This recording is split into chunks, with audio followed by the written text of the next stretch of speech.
Thank you very much, members of the media and my colleagues.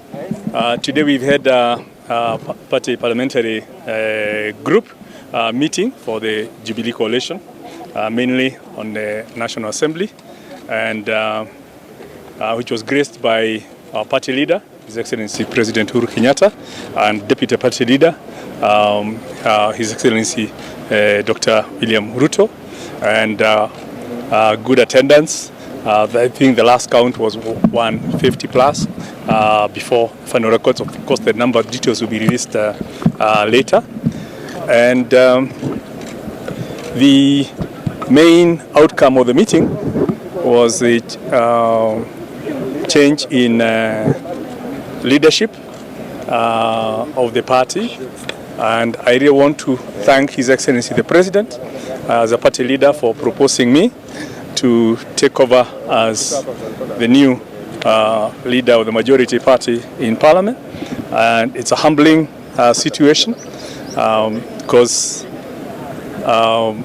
it's the confidence he's shown for me to take on the leadership of the party in the Parliament in the next 2 years as we move towards the changeover.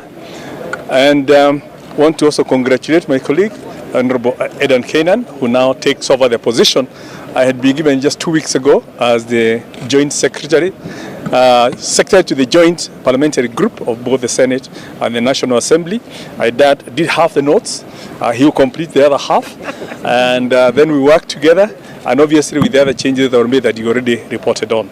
So I don't take this appointment lightly. It's a great honor to me.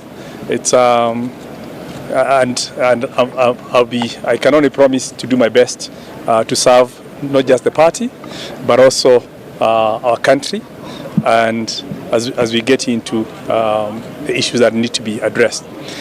I also want to underscore and really appreciate the dedicated service that the Honorable Duale has rendered to this country in the last 8 years. I've been in that position before as Deputy Leader of Government Business in the 11th Parliament, in the 10th Parliament, and I know what it means to be in the House every day. I've spent a lot of time with Honorable Duale in the leadership of the House, serving together in the House Business Committee, and I know his commitment. And so it needs to go on record, and I think also the President did say the same. And we know he's still a big asset to this country, and we will continue using his expertise and his experience, harnessing the synergies of the diversity of our thoughts and ideas for the greater good of this country. I also want to really thank the membership of, I know, calling a meeting on a Monday morning when people are coming from the constituencies. People traveled that night to be here to show the support to His Excellency the President and the Deputy President and the party leadership, that when we are called, we're there. And I believe that's the new unity that we've all been working for as we forge forward for the purposes of achieving the greater good in terms of the promises and the pledges we made to Kenyan people. So let me leave it at that.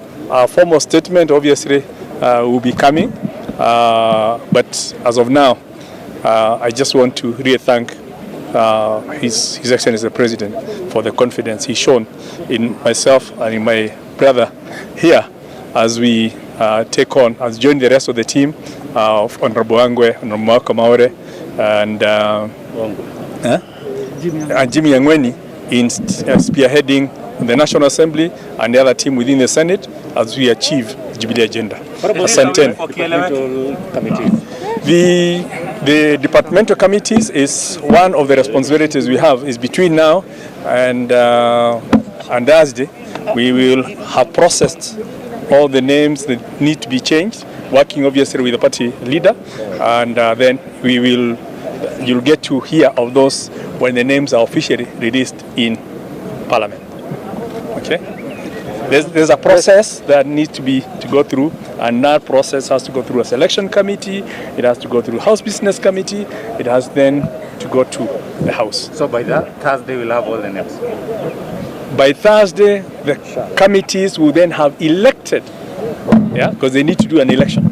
there is a formal process, and we hope that we'll get the results declared by the clerk in terms of the election that will have taken place in the various committees by Thursday. What was the president's tone to the rebels, per se?